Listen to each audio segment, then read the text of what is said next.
Hey, what is going on, crypto people? It is the Crypto Siege with another day in the life, in the crazy life that is a digital asset space. Good morning, happy Sunday.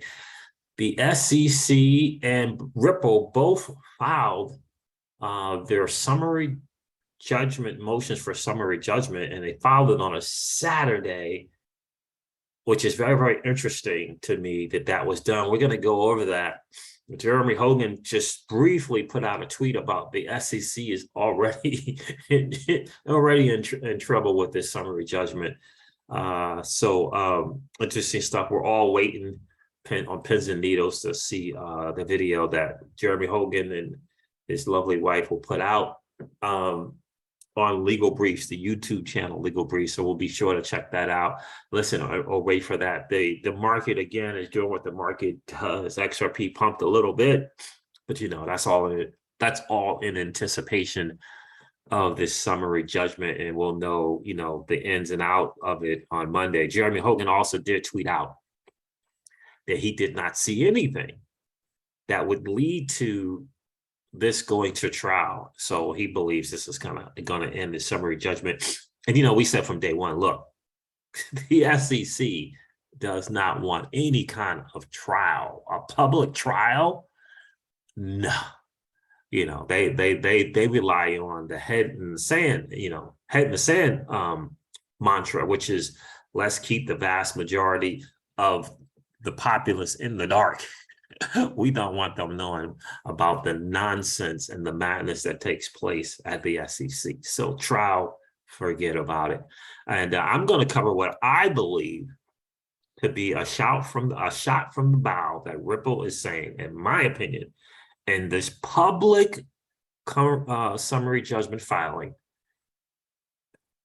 To me, it says, you know what? When you had a chance to come hang out and join forces with us, you had your shot, and you know what? You didn't take it. So we're going to win. But the rest of the digital asset space is going to have to fight for itself. So I'm going to get into that, guys. Listen, this is your XRP Ripple daily news. Oh, wait a minute. Daily news in around 0 to 10 minutes. Let me go over something here that I just think is very, very, very fascinating. Here's a Ripple case here, right? Introduction, there's Ripple Labs. This is a proudly held financial technology company. We know that. Ripple customers have transferred more than 10 billion in payments to date via Ripple products, over 10 billion, that use the XRP ledger. And XRP talks about the ledger is open source. It got started in 2012. It was launched. The ledger was launched in 2012. The XRP's ledger inherent properties and availability to use XRP as a bridge currency make it an ideal vehicle for nearly instantaneous cross-border payments. XRP is a virtual currency, the native currency of the XRP ledger, right? It talks about a fixed supply of 100 billion. A lot of people keep thinking, oh, you can just create more XRP, you can release. It's just stupid. A fixed supply of 100 billion XRP, fixed supply. Over the years, Ripple has sold some of its XRP it received. It has also donated and given away XRP and exchanged XRP for services and product development. Right, this is all in the public thing, right? Indeed, the SEC alleges that all XRP, even the 20 billion XRP that Ripple never owned, is a security issued by Ripple, specifically that all XRP was an investment contract with Ripple and therefore a security under the federal securities law. As a matter of law, the SEC cannot prevail on that claim, nor can it lawfully extend its regulatory reach to offers to sell or sales of XRP that occurred on foreign cryptocurrency exchanges, which are governed by the laws of foreign countries and outside the territorial scope of United States securities law. I think that's very, very important to note that they brought that up, because I think there's a difference between what Ripple did as a company with XRP and what other digital assets have done.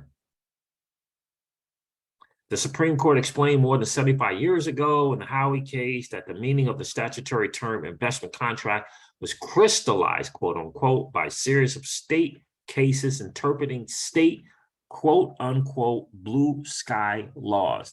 Every single blue sky case finding an investment contract had, and every Supreme Court and Second Circuit Court case post the 1933, including Howey itself, has also had three essential ingredients. Check this out, guys. First, the investment contract in every case involved a contract between a promoter and an investor that established the investor's right as to an investment. Second, that contract imposed post-sale obligations on the promoter to take specific actions for the investor's benefit. And third, that contract granted the investor a right to share in profits from the promoter's efforts to generate a return on the use of the investor's funds. In the words of the well-known Howey test, these three essential ingredients articulate what it means to make an investment of money in a common enterprise with profits to come solely from the efforts of others. The undisputed facts show that these essential ingredients of an investment contract are missing here. Many of defendants' sales, donations, giveaways, and purchases using XRP during the relevant period created no contractual relationship at all between defendants and XRP recipients.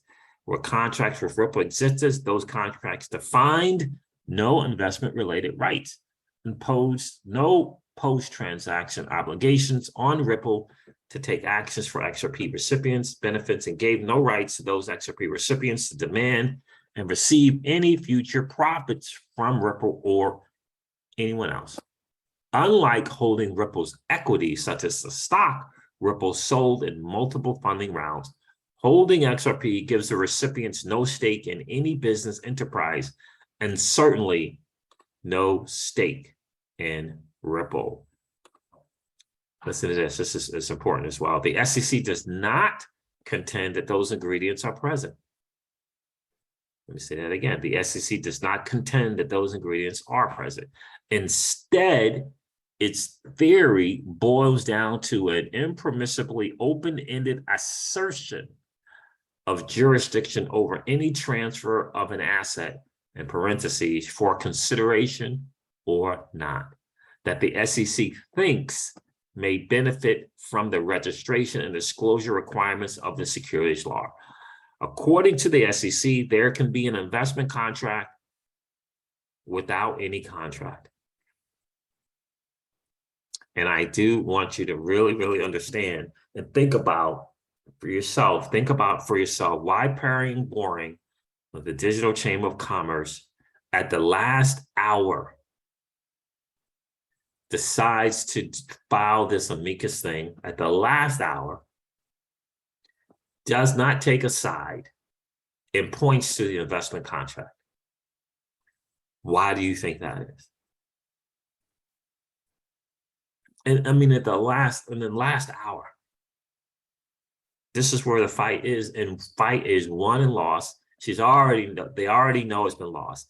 They waited to the last hour when they got the word that this was going to be it. It's over. Ripple's it's going to be a settlement, and they know that the argument going forward is going to be on this investment contract because Ripple is going to get what it needs. XRP, rather, I should say XRP, the digital asset XRP is going to get what it needs, and it's going to leave Ethereum still out there. And they know it. And that's why this last minute filing, in my opinion, that's why this last minute filing of this amicus brief.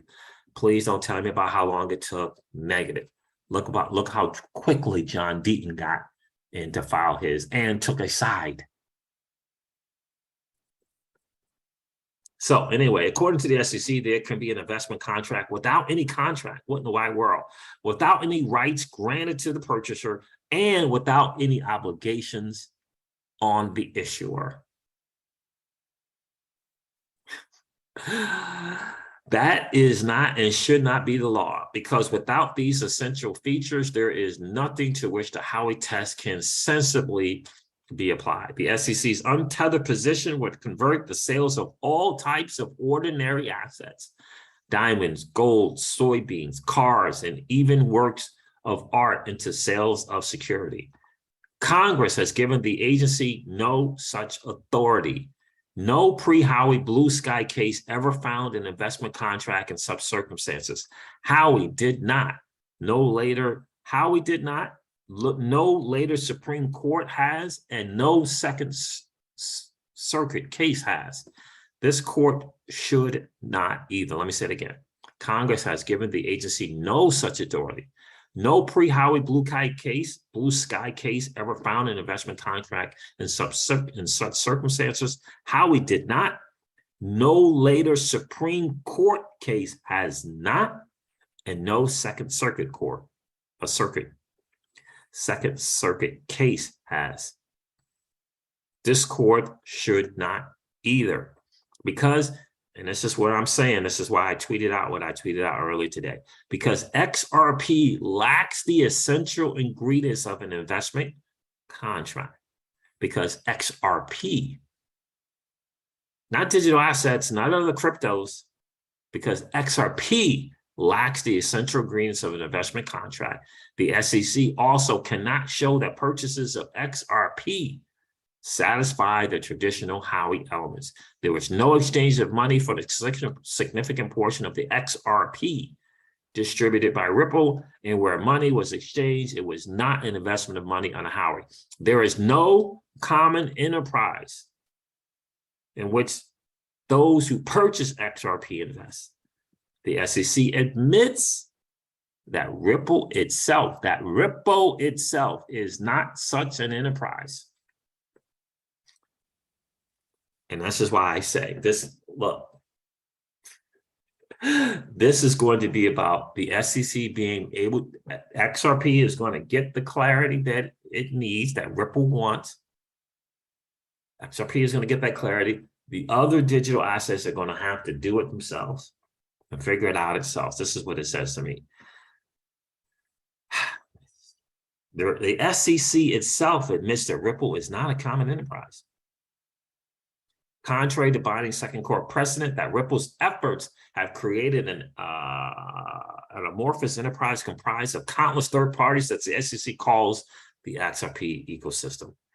Finally, there is no evidence from which a reasonable finder of fact can conclude that purchases of XRP reasonably expected profits to the defendants, experts, as opposed to market forces affecting cryptocurrencies generally. And by the way, Jeremy Hogan pointed out that the SEC said its experts were saying that they can't say that XRP was used for some other purposes, or to expect a profit. The experts were saying that. Like, it's like, I don't know what the SEC was thinking. I don't know what they were thinking. It's over. Let me see if I can find Jeremy Hogan. Why can't I find his thing here?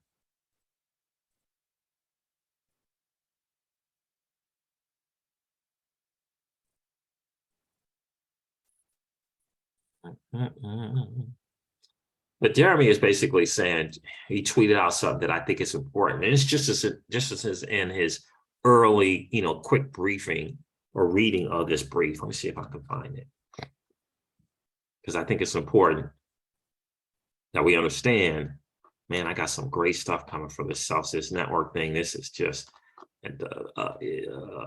not great, not looking great for Alex, not looking great for Celsius. The CEO God complex is in full effect. Oh gosh, forgive me, guys. I gotta find this. There it is.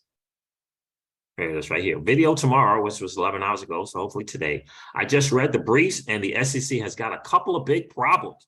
Number one, its experts agree that most of the changes in the XRP price are due to market forces and not Ripple. Remember the whole common enterprise thing, and solely from this exclusively, common enterprise. Over. That's number one. Where's number two, Jeremy? These type of concessions are perfect for summary judgment. The SEC failed to get on record that any XRP purchaser heard Ripple's alleged marketing pitch. A big problem because it has the burden to prove everything here. And of course, a lot of other stuff, which I will do my best to lay out in a video by tomorrow night. He says, if I can sleep. All right, guys, look, this wraps up your XRP Ripple daily news. Expect more videos today. Make sure you subscribe to Legal Brief with Jeremy Hogan and his lovely wife, because this is going to be some stuff. Also tonight, I think at 7 or 7:30 Eastern, Eleanor Terrett is going to be doing a Twitter Spaces with John Deaton Eastern time. So be prepared. 7 to 7:30. Get on Twitter Spaces. Follow Eleanor Terrett, and so you can know about that as well. John Deaton is going to break down some stuff as well. XRP Ripple daily news in around 0 to 10 minutes. I hope it has been of value to you. Do me a favor, hit that like button if it has, hit the subscribe button if it has, and ring that notification bell. I'm going to end this one like I do all of my videos. I remind you guys of this. Old money doesn't want you to win. They don't want us to win. They would rather that we remain a cog in their perpetual wheel of trading our time for dollars. They don't want us to play in the same playground that they play in, where we allow our money to work for us. This is our chance to win, guys. The digital asset space is our chance to win. We are in the midst of the greatest transfer of wealth in the history of man. Are you participating, or are you standing on the sidelines? Here's what I do know, that the battle for you has already been fought, and the victory is yours. Go get it.